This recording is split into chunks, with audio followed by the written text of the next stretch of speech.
Namanya Fuad Zaki. Ia baru saja diterima di Sekolah Menengah Atas Yayasan Pendidikan BDN, Jakarta Barat. Hari ini, dia sedang mengikuti proses pembelajaran jarak jauh atau PJJ. Saat Fuad belajar, Nuriyah, orang tua Fuad, berjualan aneka penganan di depan rumah.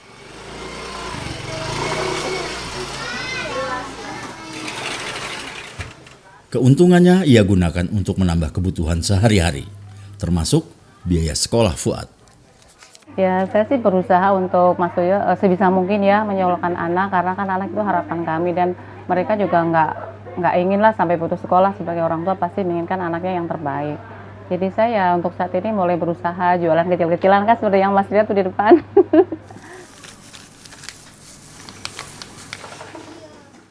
Nuriyah baru 3 bulan menekuni usaha ini. Sebelumnya, ia bekerja di perusahaan garmen di kawasan Jakarta Utara selama 23 tahun. Karena pandemi, perusahaan mengurangi sebagian karyawannya. Malang tak dapat ditolak. Ia salah satu yang kena PHK. Terlebih pesangon tak kunjung diberikan.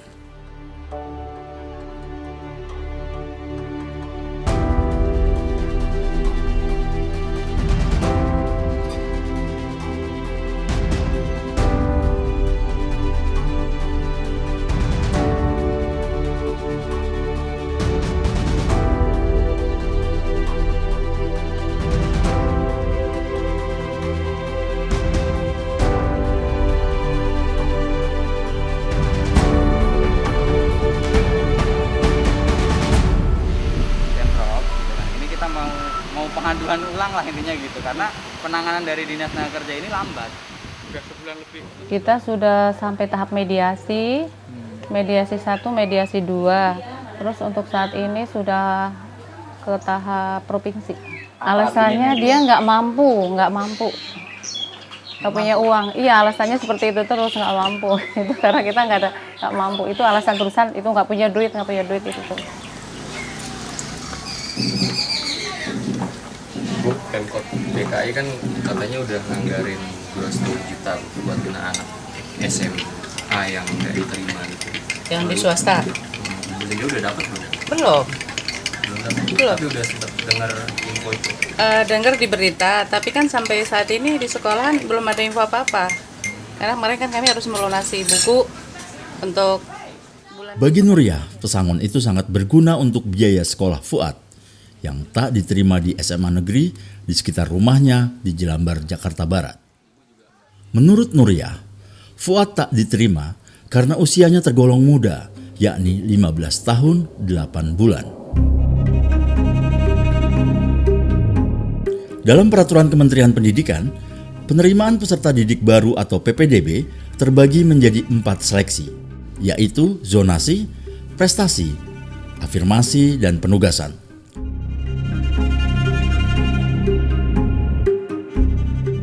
Dari keempat seleksi ini, permasalahan tahun ini terletak pada zonasi. Dalam aturan, prioritas sekolah negeri menerima siswa adalah yang domisilinya paling dekat dengan sekolah. Apabila ada calon siswa yang jarak tempat tinggalnya sama, maka akan dipilih yang usianya lebih tua.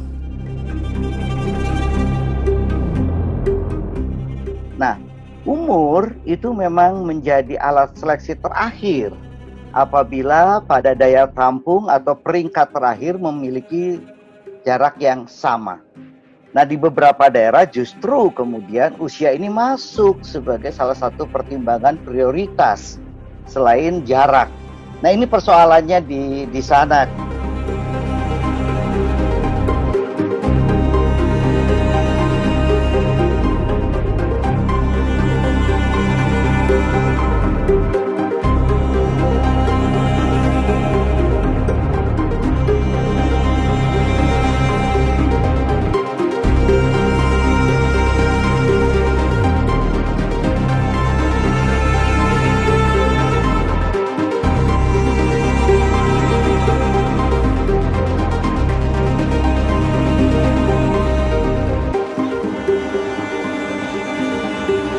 tetap pengen negeri, tadinya pada pengen dapat negeri, masih udah belajar berusaha gitu ya, tapi kok hanya karena umur, usia gitu, jadi dia nggak dapat negeri.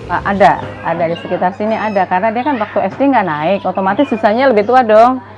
Padahal itu nilainya di bawah nilai anak saya, tapi dia kan masuk SMA negeri karena usianya lebih tua. Itu ada. Terkait aturan mengenai prioritas usia siswa ini, Komisi Perlindungan Anak Indonesia atau KPAI menerima lebih dari 200 aduan. Mereka yang melapor kebanyakan siswa yang tak diterima di SMP dan SMA atau SMK negeri. Sebagian besar berada di Jakarta dan sekitarnya. Jajaran dinas pendidikan yang lain, Pak, ketika datang kami meminta penjelasan itu. Persoalan-persoalan yang dikemukakan oleh pengadu, kami juga bertanya, kalau memang seperti itu dan ada anak-anak kehilangan hak atas pendidikan, tidak diterima di negeri tapi dia miskin, kan berarti dia terancam kehilangan hak atas pendidikan karena mungkin dia nggak mampu gitu bersekolah di swasta. Fuad yang tak diterima di SMA negeri akhirnya harus bersekolah di SMA swasta. Ongkos masuk SMA ini adalah 4,8 juta rupiah. Dan setiap bulannya, Nuria harus membayar SPP anaknya sebesar 475.000 rupiah. Sangat besar ya, karena kan masuk swasta itu biayanya mahal.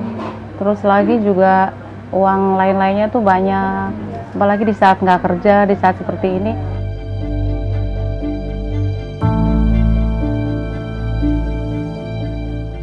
Data Kementerian Pendidikan dan Kebudayaan tahun 2019 menyatakan sekolah di Indonesia jumlahnya tidak berbanding lurus dari SD hingga SMA atau SMK. Idealnya jika pemerintah mencanangkan program pendidikan dasar 9 tahun atau 12 tahun, maka setiap bangku di SD harus punya pasangan bangku di SMP dan SMA. Dengan demikian, tak ada anak yang terancam tidak tertampung di sekolah.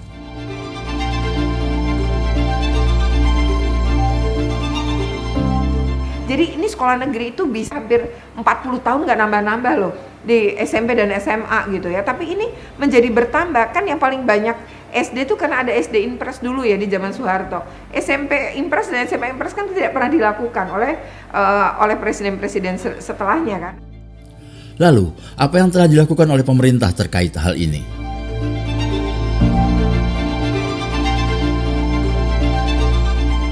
Amandemen keempat Undang-Undang Dasar 45 Pasal 31 Ayat 3 mengamanatkan kepada pemerintah untuk mengalokasikan 20% anggaran pendapatan dan belanja negara atau APBN digunakan untuk pendidikan. Mandat ini ditujukan bagi pemerintah pusat maupun pemerintah daerah. Tujuannya agar ada peningkatan kualitas dan kuantitas pendidikan yang cukup signifikan.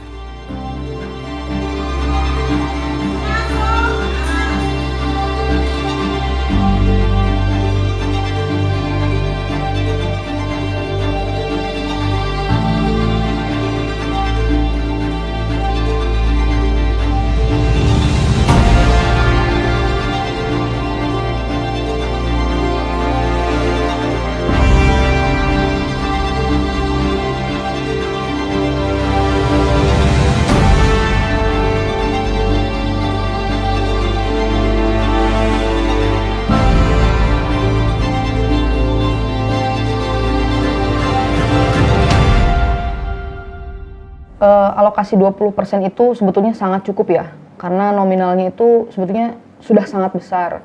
Hanya saja titik masalahnya ada pada kemampuan tata kelola anggarannya sendiri. Karena banyak sekali anggaran yang dialokasikan untuk belanja tidak langsung untuk pegawai. Bahkan lebih besar daripada belanja barang dan jasa dan modal gitu. Dalam artian biaya untuk sarana dan prasarana itu lebih kecil daripada pembiayaan untuk birokrasi. Inilah yang dimaksud beta dengan biaya birokrasi. Dalam laporan anggaran pendidikan tahun 2016, sekitar 220 triliun rupiah digunakan untuk membayar gaji. Ini sudah termasuk tunjangan atau tambahan penghasilan gaji guru honorer yang diambil dari bantuan operasional sekolah atau BOS, hingga belanja pegawai di Kementerian Pendidikan dan Kebudayaan.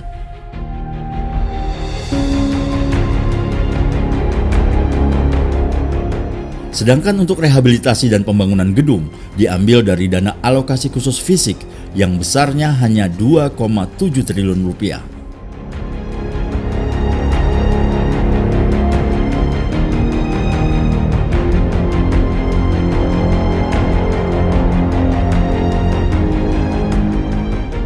Sisanya digunakan untuk pengembangan pendidikan nasional, dana otonomi khusus, hingga dikelola 16 kementerian yang terkait pendidikan, yang bahkan di dalamnya lagi-lagi untuk belanja pegawai.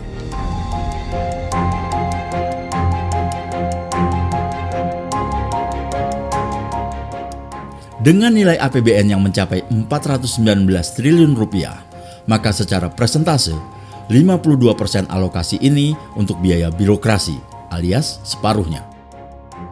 Angka ini mendekati pernyataan Menteri Keuangan Sri Mulyani.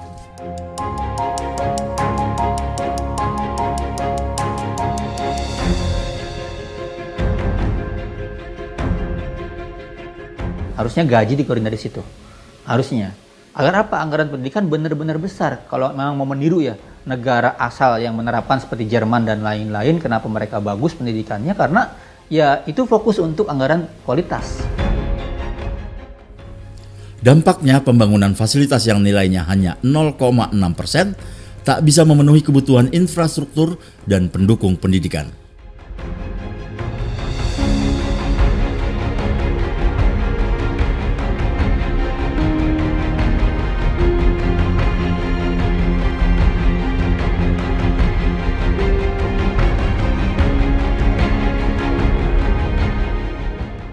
Di sisi lain, pertumbuhan sekolah swasta di Indonesia rupanya berkembang pesat.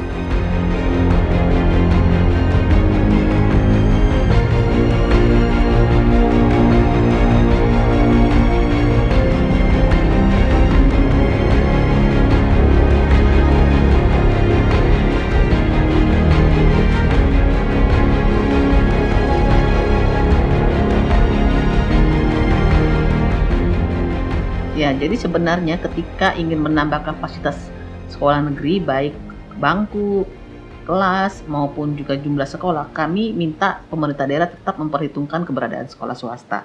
Karena bagaimanapun sekolah swasta juga mendapatkan izin operasional dari pemerintah daerah. Jadi ya udah deh, kita outsource aja ke swasta gitu. Swasta juga membuat pendidikan. Akhirnya apa? Akhirnya swasta pertumbuhannya lebih cepat dibandingkan fasilitas sekolah negeri. Sekolah swasta yang tumbuh subur selain karena kurangnya sekolah negeri, juga karena tingginya permintaan akan kualitas pendidikan yang lebih baik. Di Indonesia, hari ini dengan mudah kita jumpai sekolah-sekolah swasta dengan standar internasional yang tentu dibarengi dengan biaya sekolah yang fantastis. Pada titik inilah, tak salah jika banyak orang menyebutnya bisnis pendidikan. Dan hanya yang mampulah yang bisa menyekolahkan anaknya di sekolah ini.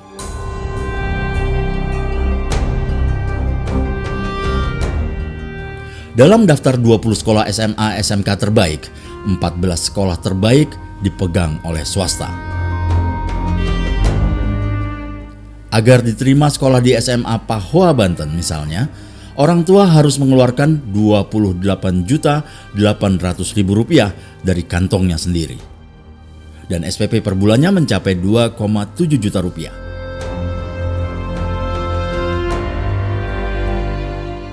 Tapi daftar sekolah terbaik ini didasarkan pada peringkat tertinggi ujian nasional atau UN. Bukan berdasarkan pada kelengkapan fasilitas sekolah, kemampuan guru didik, kreativitas murid, dan kategori-kategori lain. Masalahnya adalah tujuan pendidikan bukan hanya untuk nilai. Kalau kita lihat tujuan pendidikan di dalam Kovenan Hak Ekonomi Sosial Budaya, syaratnya adalah untuk membuat manusia yang menyadari hak-haknya bisa berpartisipasi secara penuh dalam pemerintahan. Jadi nilai menjadi ukuran utama itu sudah salah dalam tujuan pendidikan dan juga sangat bias nanti pada akhirnya.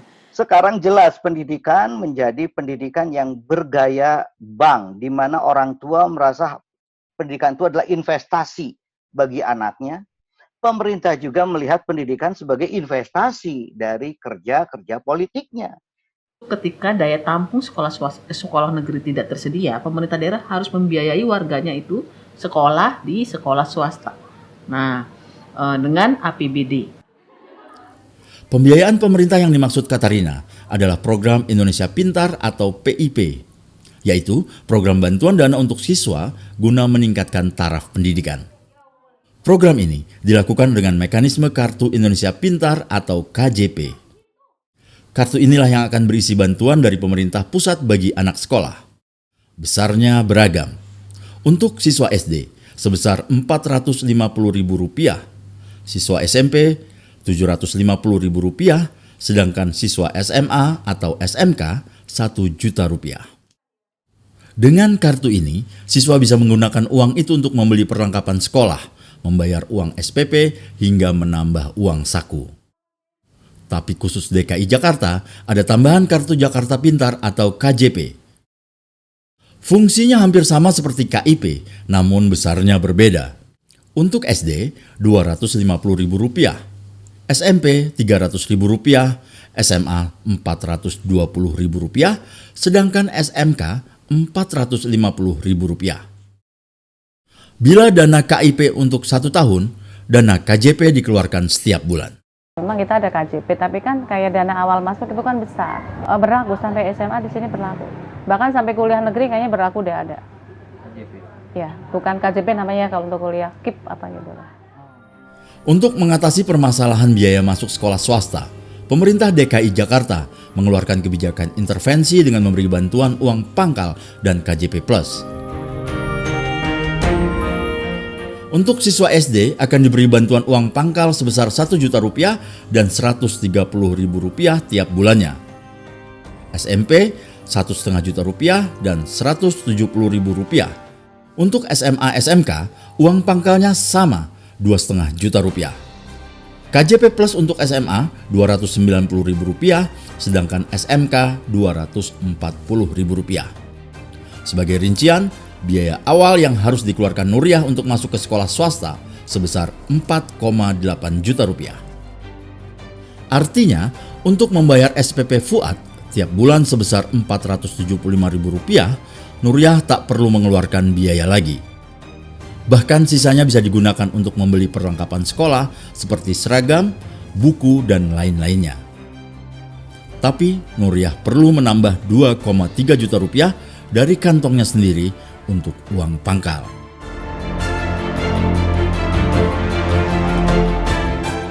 Jadi yang diberikan KJP dan lain itu hanya penyertaannya saja, turunan, sedangkan persoalan intinya tidak diselesaikan.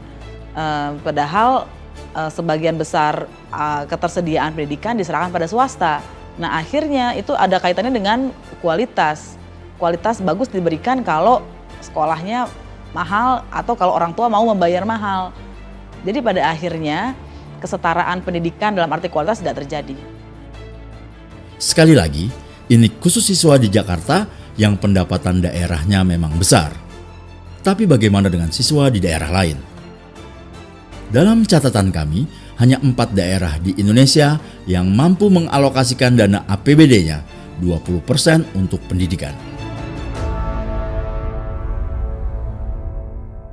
Yang di Jawa, misalnya Banten, Jakarta, Jawa Barat, kemudian Jawa Tengah, Jogja, Jawa Timur, nggak ada satupun yang memenuhi. Padahal katanya Jawa sebagai pusat ekonomi, Jawa sebagai kira-kira pusat pertumbuhan. Tapi kok dana pendidikannya nggak sanggup. Bahwa belanja daerah itu diprioritaskan untuk pemenuhan hak dasar. Salah satunya adalah pendidikan. Tapi pada kenyataannya itu belum dapat dilaksanakan karena tadi kondisi kemampuan daerah itu berbeda-beda, apalagi di daerah 3T.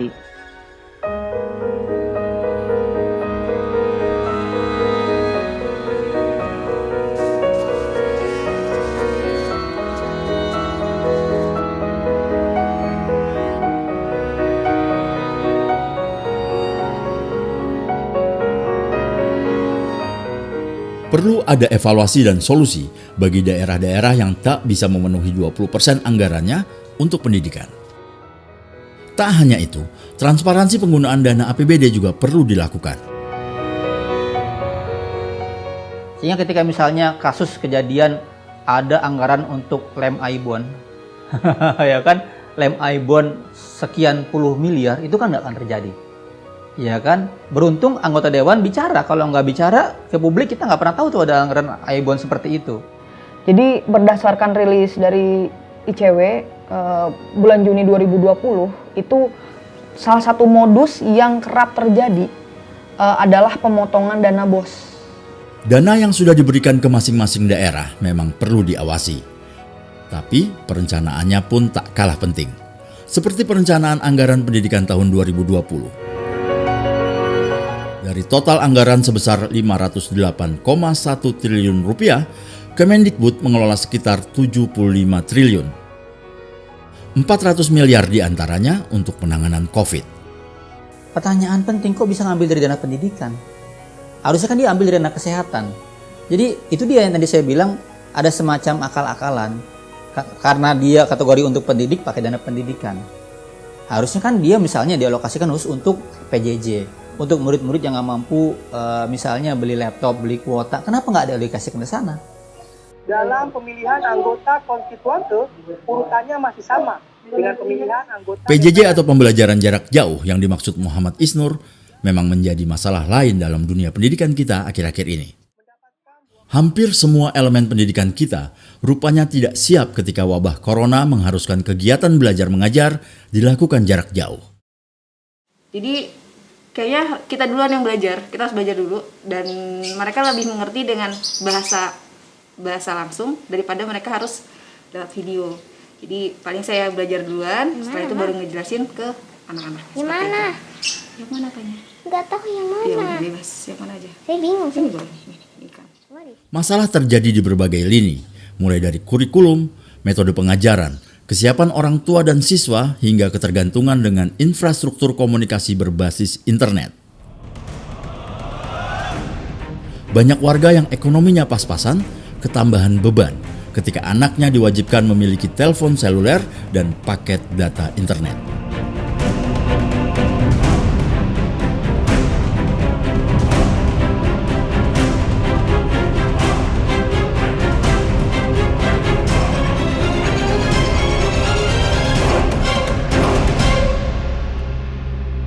Namanya Gina. Gadis muda ini adalah jurnalis yang tergerak melihat permasalahan ini.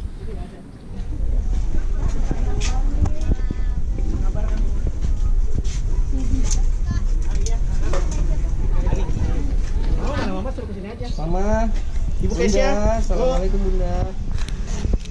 Selama ini belajarnya gimana Bu? Kan nggak ada pakai HP saya kan walaupun udah rusak itu masih bisa WA-an gitu. Jadi melalui ini emailnya juga melalui nama saya enak. Jadi gitu kata kakaknya ya insya Allah lah kalau ini mah udah bisa bisa langsung kayak Isa Sabrina yang pakai sendiri untuk. Suatu ketika ibuku tuh lagi buang barang-barang di rumah gitu. Yang kayak pianika segala macam bla bla bla itu lagi dikasihin ke orang yang membutuhkan. Nah, terus dikasih ke pemulung dekat rumah gitu kan. Terus ternyata pemulungnya minta handphone. Bu, ada nggak handphone bekas yang kira-kira masih bisa dipakai gitu? Nggak apa deh yang udah jelek tapi masih bisa dipakai. Untuk apa? Untuk anak sekolah gitu kan. Nah, kebetulan tuh aku lagi di rumah waktu itu, bener-bener lagi mendengar percakapan itu gitu. Terus kayak kepikiran kan, apa kita bikin donasi handphone bekas aja ya gitu kan, karena kan kalau mau donasi handphone baru mungkin orang masih sayang gitu kan, kalau misalnya handphone bekas mungkin masih ada banyak yang mau lah gitu.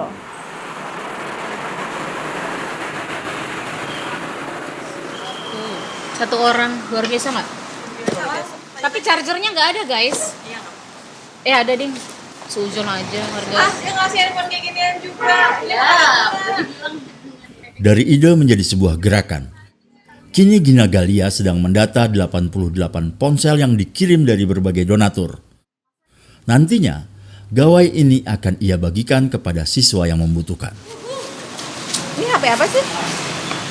Oh, Advan yang Barcelona. Bisa nggak sih? Oh, tapi 3G kayaknya ya Kak.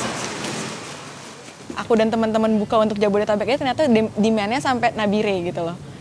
Jadi kayak kenapa bisa sampai yang di sebelah sana tuh benar-benar kita nggak tahu gitu loh. Itu sih.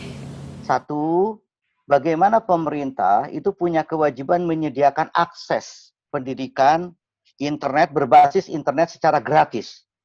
Yang kedua, ada PR lain adalah ternyata sistem pendidikan tatap muka kita itu ambrol, tidak teruji ketika kita punya keterbatasan ruang, tidak bisa bertatap muka. Berbeda cara guru memanfaatkan media internet dengan tatap muka di kelas. Ini yang harus dalam waktu dekat diperbaiki. Dan yang terakhir, yang ini kita juga tidak tahu bagaimana programnya adalah pendampingan kepada anak-anak yang dalam waktu kurun lama itu terjebak belajar di rumah. Di mana? Oh, kira gitu. Itu rumah anaknya Bu yang gede. Mungkin ini yang dimaksud dengan pendampingan. Wiwit, seorang guru SD kelas 6 di Jakarta Timur, mendatangi kelompok muridnya untuk belajar secara langsung. Sebab dari 32 muridnya, ada satu murid yang tidak memiliki handphone untuk pembelajaran jarak jauh. Meski hanya satu, tapi Wiwit tidak menempatkannya sebagai minoritas. Boleh sampai malam. Sampai jam 12. Sampai jam 12. Diinin aja, nanti dibilang di grup sama Bu Miss Chandra, minta waktu sampai sore lah paling enggak. Kan kita masih ada materi sampai jam 12. Ya? Ada yang bawa HP enggak? Bisa. Nah, itu coba dikasih tahu Miss Chandra. Jadi ada satu yang namanya Atiyah, itu dia harus ke rumah temennya yang rumahnya dekat sama dia, harus berbagi HP, hanya satu. Kemudian yang lainnya ternyata HP-nya juga bukan HP yang ya memang Android, tapi nggak support juga. Misalnya nih, saya coba kirim dokumen filenya dalam bentuk Word dokumen yang harus dibuka. Atau itu ternyata nggak bisa buka. Jadi saya buka, saya screenshot, terus kirim. Nah, itu contoh soal. Pelindung saat kuncup. Kelopak. Tempat terjadinya pembuahan. Bakal buah. Yang menghasilkan biji. Bakal biji. Dengan mengelompokkan berdasarkan wilayah, ia mulai mengajar. Meski begitu, ia tetap mematuhi protokol kesehatan. Dalam sehari, ia bisa mengunjungi 2 kelompok belajar. Oke, sekarang kita lihat ya. Dengerin biar kamu lebih cepat bisanya nih. Kalau fokus pasti bisa. Dilihat. Negatif 5. Kalau saya punya prinsip gini, ini bukan pengorbanan, bukan. Tapi ini pengabdian saya untuk anak-anak yang memang diamanahkan kepada saya tahun ini menjadi siswa saya. Ya inilah caranya saya gitu. Bagi Wiwit, ini adalah pengabdian. Begitu juga bagi Henny Supolo, Ketua Yayasan Cahaya Guru. Tapi menurut Henny, pengabdian tak bisa serta-merta dilekatkan kepada guru begitu saja. Pasti kesejahteraan itu dibutuhkan, pasti. Dan pasti kesejahteraan ini adalah kebutuhan yang sangat dasar. Tapi bahwa guru-guru yang tidak sejahtera ini tidak bermutu. Jadi jangan dibalik. Bahwa guru-guru itu kita bisa tetap menemukan guru-guru yang sangat bisa menjadi cahaya di lingkungannya meskipun kondisinya sangat jauh dari sejahtera. Tahu semua? Tahu, sama-sama dengan Ibu. Oke? Di balik peran yang begitu besar, harus diakui, di tengah pandemi ini banyak guru yang kehabisan akal untuk mengajar jarak jauh. Beberapa guru terkesan bahkan hanya memberi tugas kepada murid untuk dikerjakan di rumah, minim interaksi. Proses belajarnya kan ulangannya UTS-nya pakai Google Docs. Ya, yang kita juga sendiri kan masih baru gitu. Kebetulan kalau kerja-kerja kita masih nyambung gitu. Jadi kalau orang tua yang belum pernah sama sekali itu harus pakai password, itu pas makan bingung gitu ya. Capeknya 2 kali lipat, capek mikirin tugas mereka sama capek fisik ngerjain yang lain gitu.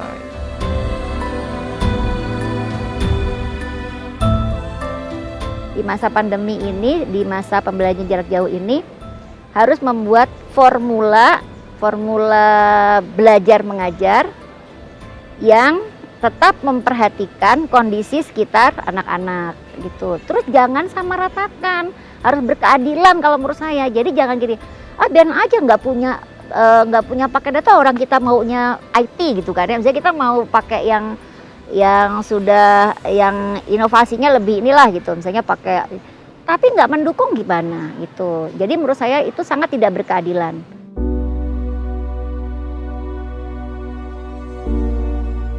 Pendidikan adalah hal yang utama, bukan saja bagi siswa dan keluarganya. Lebih jauh, ini adalah pertaruhan masa depan bangsa.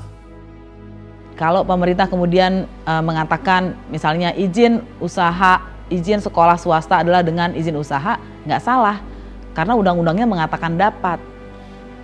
Ini adalah sebetulnya awal dari sebuah komersialisasi pendidikan lagi. Jadi Undang-Undang Omnibus Law akan membuat komersialisasi pendidikan menjadi lebih mudah, menjadi semakin mudah. Keberpihakan dan keseriusan pemerintah mengelola pendidikan menjadi kunci untuk keluar dari keterpurukan. Jangan dibalik, bukan putus sekolah lalu jadi korban eksploitasi.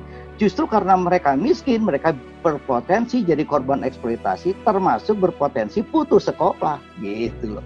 Jadi pemerintah konsentrasinya adalah bagaimana mereka menyediakan sarana yang rata dan terjangkau, sehingga tidak ada lagi orang miskin yang tidak bisa sekolah karena tidak mampu membayar.